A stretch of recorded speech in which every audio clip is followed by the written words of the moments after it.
India, प्राचीन ज्ञान का देश, हमेशा से आध्यात्मिक खोज के लिए उपजाऊ भूमि रहा है। दुनिया को इसके कई योगदानों में यंत्र, मंत्र और तंत्र की प्रथाएं आत्म साक्षात्कार के गहन मार्ग के रूप में सामने आती हैं। ये प्राचीन विषय हालांकि अपने दृष्टिकोण में भिन्न हैं, गहराई से जुड़े हुए हैं। प्रत्येक एक ही आध्यात्मिक खोज के एक अलग पहलू का प्रतिनिधित्व करता है। साथ में वे आंतरिक परिवर्तन के लिए उपकरणों की एक शक्तिशाली त्रिमूर्ति बनाते हैं, साधकों को मुक्ति और ज्ञान की ओर ले जाते हैं। ये प्रथाएं केवल कर्मकांड या विश्वास नहीं हैं, वे चेतना की तकनीकें हैं। निम्नलिखित भागों में हम यंत्र, मंत्र और तंत्र के अर्थ, महत्व और परस्पर संबंधों में तल्लीन होंगे, उनके रहस्यों को उजागर करेंगे और आधुनिक दुनिया में उनकी स्थायी प्रासंगिकता की खोज करेंगे। प्राचीन भारतीय विचार के अनुसार ब्रह्मांड ध्वनि की अभिव्यक्ति है। नाद ब्रह्म ध्वनि की अंतिम वास्तविकता के रूप में अवधारणा कई भारतीय आध्यात्मिक परंपराओं के केंद्र में है।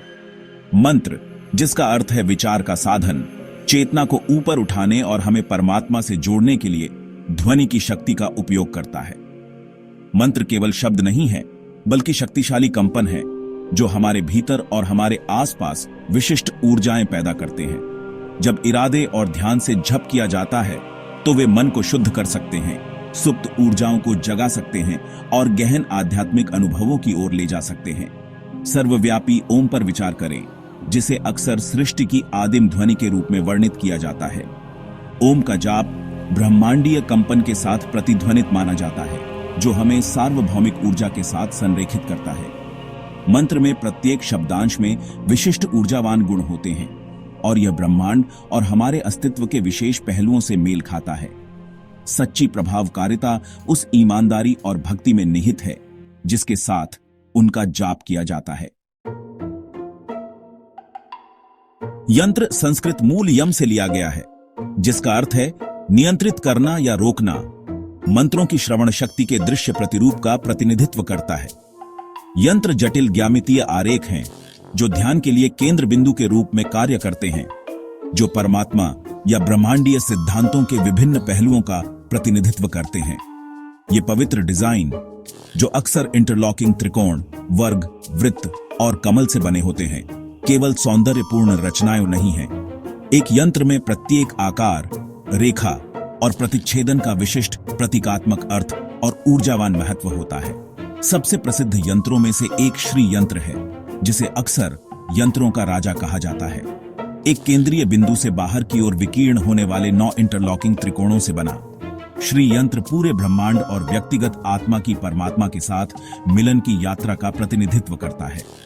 एक यंत्र पर ध्यान लगाने से अभ्यासी का मन उसके केंद्र की ओर आकर्षित होता है, जो बाहरी दुनिया की बहुलता से एकता के आंतरिक कोर की ओर बढ़ने की प्रक्रिया का प्रतीक है।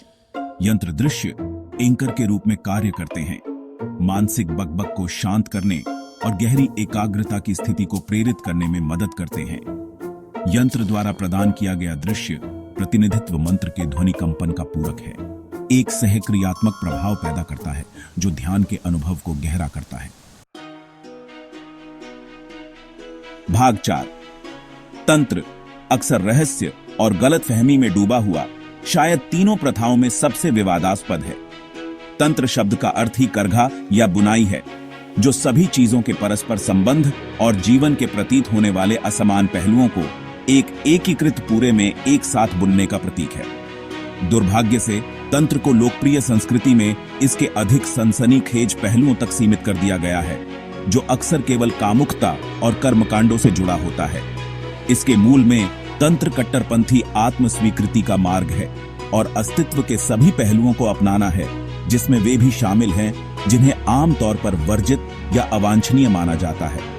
यह उस दिव्य ऊर्जा को पहचानता है जो सभी सृष्टि में व्याप्त है, जिसमें हमारे अपने शरीर और इंद्रियां भी शामिल हैं।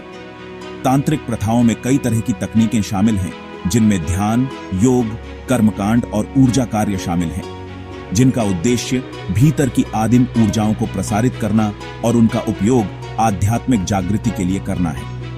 तंत्र केवल अन्य दुनिया के क्षेत्रों में इसकी तलाश करने के बजाय रोजमर्रा के भीतर परमात्मा का अनुभव करने के महत्व पर जोर देता है। भाग 5 आध्यात्मिक जागृति की यात्रा विशेषकर यंत्र, मंत्र और तंत्र की प्रथाओं के माध्यम से अक्सर एक विश्वासघाती समुद्र को नेविगेट करने की तरह होती है। जबकि शास्त्र और ग्रंथ मानचित्र के रूप में कार्य करते हैं, यह गुरु प्रबुद्ध शिक्षक है जो कुशल नाविक के रूप में कार्य करता है, शिष्य को सुरक्षित रूप से मुक्ति के तट तक ले जाता है। गुरु शिष्य परंपरा, गुरु और शिष्य के वंश को इन परंपराओं में सर्वोपरि माना जाता है। गुरु पहले ही मार्ग को पार कर चुके हैं, न केवल सैद्धांतिक ज्ञान प्रदान करते हैं बल्कि व्यावहारिक ज्ञान भी देते हैं। शिष्य को प्रथाओं की पेचीदगियों से परिचित कराते हैं और संभावित नुकसानों से बचाते हैं। गुरु और शिष्य के बीच का रिश्ता गहरे विश्वास, सम्मान और समर्पण का होता है। शिष्य विनम्रता और सीखने की सच्ची इच्छा के साथ गुरु के पास जाता है, जबकि गुरु शिष्य की क्षमता को पहचानते हुए करुणा और धैर्य के साथ अपना ज्ञान प्रदान करता है। शिक्षाओं के अपने स्वयं के अवतार के माध्यम से गुरु शिष्य को प्रेरित और प्रोत्साहित करता है, आध्यात्मिक विकास के लिए अनुकूल वातावरण को बढ़ावा देता है। यंत्र, मंत्र और तंत्र के संदर्भ में गुरु एक विशेष रूप से महत्वपूर्ण भूमिका निभाता है। भाग 6 भारत आध्यात्मिकता में डूबा हुआ देश पवित्र स्थलों से युक्त है, जिनके बारे में माना जाता है कि उनमें उच्च आध्यात्मिक ऊर्जा है। ये स्थान, जो अक्सर संतों, ऋषियों और देवताओं के जीवन से जुड़े होते हैं, ऊर्जा के शक्तिशाली भंवर माने जाते हैं, जो आध्यात्मिक अभ्यास और जागृति के लिए अनुकूल होते हैं। तांत्रिक परंपराओं में इनमें से कई स्थलों का विशेष महत्व है। असम में कामाख्या जैसे मंदिर, जो देवी को उनके उग्र रूप में समर्पित हैं, भक्तों और साधकों को शक्ति, दिव्य स्त्री ऊर्जा की परिवर्तनकारी शक्ति का उपयोग करने की इच्छा रखते हैं। हिमालय, जिसे शिव के निवास के रूप में सम्मानित किया जाता है, कई गुफाओं और आश्रमों का भी घर है, जहां प्राचीन काल के तांत्रिक गुरु ध्यान करते थे और ज्ञान प्राप्त करते थे। केदारनाथ, बद्रीनाथ और गंगोत्री जैसे स्थान न केवल तीर्थ स्थल हैं, बल्कि आध्यात्मिक ऊर्जा के शक्तिशाली केंद्र भी हैं, जो जीवन के सभी क्षेत्रों के साधकों को आकर्षित करते हैं। ऐसे स्थानों की तीर्थ यात्रा ईमानदारी और भक्ति के साथ की जाती है, एक गहरा परिवर्तनकारी अनुभव हो सकता है, आध्यात्मिक जागृति को सुविधाजनक बनाता है और परमात्मा के साथ संबंध को गहरा करता है।